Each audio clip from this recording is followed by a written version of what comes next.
Meu nome é Ana e eu sou uma eleitora como você. Eu vou começar esse vídeo, eu não tenho preferência por nenhum candidato e é um vídeo apartidário, eu sou simplesmente uma eleitora pensando em quem eu vou votar. Então, eu vou fazer uma sequência de vídeos falando sobre temas das eleições. O primeiro tema que eu gostaria de conversar é meritocracia. Eu ouvi segunda-feira no debate o candidato Aécio falando de meritocracia, eu vi outros falando também e fiquei curiosa. O que será que quer dizer meritocracia no ambiente político? Enfim, eu pesquisei e primeira pesquisa que a gente faz é no dicionário, então daqui. Predominância dos que possuem mérito, organização, grupo ou ofício. Os que são mais competentes e eficientes. Achei muito interessante. E muito interessante, tá ligado à política, isso. Depois eu fui pesquisar o que é a meritocracia no Brasil. Eu descobri que a meritocracia no Brasil ela é aplicada através de concursos públicos. Porque nos concursos públicos você tem uma prova, então os candidatos eles ocupam os lugares, os seus cargos públicos porque eles passaram, não porque o pai, irmão, avô, mãe é rico, político, elite, qualquer coisa do tipo. Não importa os contatos que você tem, o que importa é que você estudou e passou numa prova, então o emprego é seu. Uau! A terceira definição que eu achei interessante, que eu encontrei, foi sobre meritocracia nas empresas, que diz que os melhores funcionários, os funcionários que conseguem atingir metas, são os funcionários que vão ter os melhores bônus e, consequentemente, os melhores cargos e salários. Sendo assim, eu comecei a analisar o que quer dizer meritocracia e cheguei à seguinte conclusão. Meritocracia quer dizer você se esforçar e você ser eficiente nas suas escolhas e nos seus resultados.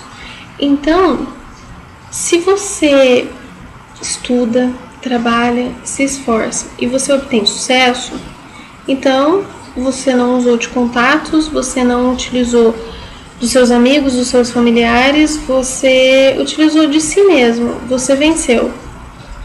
Isso é meritocracia. Eu não sou especialista em política, foi isso que eu entendi. Então, humildemente, eu fiz essa análise com os 3 primeiros candidatos. Por ordem alfabética, vamos começar pelo Aécio. O Aécio se formou em economia pela PUC. Ele, com 25 anos, era o secretário do presidente eleito, Tancredo Neves, seu avô. E depois que o seu avô morreu, que ele não conseguiu assumir porque ele morreu antes, o Aécio começou a trabalhar como deputado constituinte, foi eleito deputado constituinte e seguiu sua vida pública.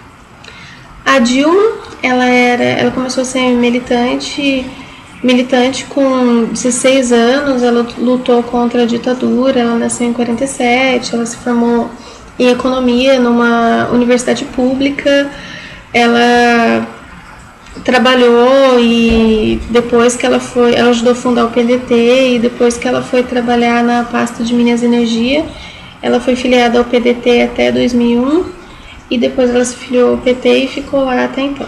E a Marina? A Marina era seringueira até os 16 anos, gente, imagina isso.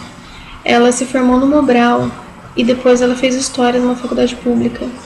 Ela foi vice do Chico Mendes na CUT, ela foi ministra do Meio Ambiente, ela se filiou ao PT, ela foi senadora, ela foi vereadora e hoje ela é candidata.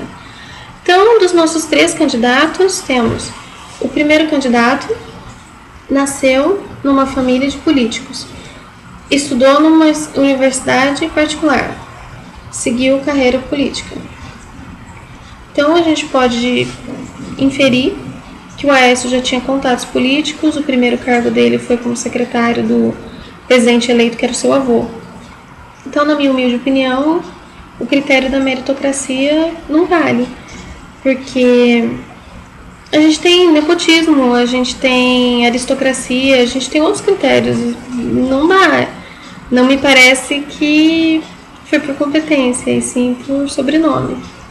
Segunda candidata, Dilma. Ela foi militante, foi presa, lutou pela democracia num período difícil e temos democracia hoje, então vamos agradecê-la. Ela estudou numa faculdade pública e ela conseguiu sucesso e se desenvolveu até onde eu percebi, não tem nenhuma ligação familiar com nenhum político. Passou no critério da meritocracia, na minha humilde opinião. A Marina foi seringueira, a Marina conseguiu estudar também pelo esforço próprio, ela entrou na vida política através de organizações em prol do trabalhador, então ela também conquista o meu joinha de meritocracia.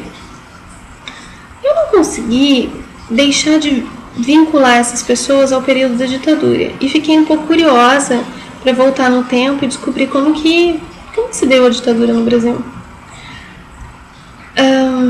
Brasil descoberto em 1500, até 1808 somos colônia de exploração, a família real vem para cá. Então a gente pode agradecer a Napoleão, a gente ter saneamento básico, ter portos e ter mínima infraestrutura, o jardim botânico, etc. Porque foi por causa do Napoleão que a família real veio para cá. Em 1888 a gente tem o golpe da República e o primeiro presidente, Marechal Deodoro. Pelo que eu percebi, de 1888 até 1988, nós vivemos um período de ditadura no Brasil. O Aécio foi político nessa época, eu achei isso muito curioso.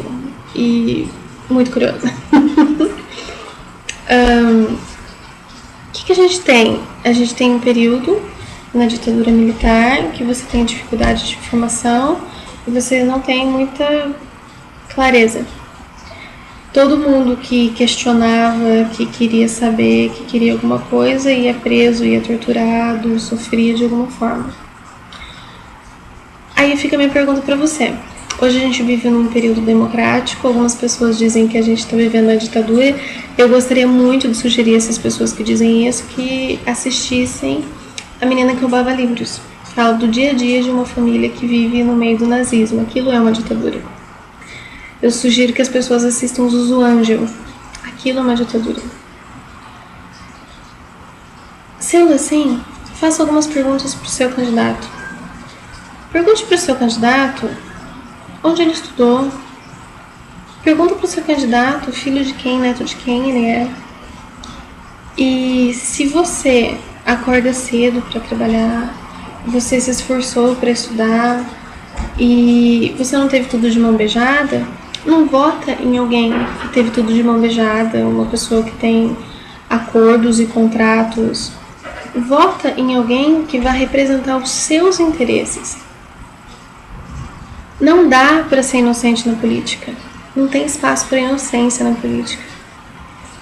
Votar não é com fé, é com racionalidade. Então, pergunta quem é o seu candidato. Descubra quem é o seu candidato, então vote nele. Boa sorte nas votações. Perguntas, comentários, por favor.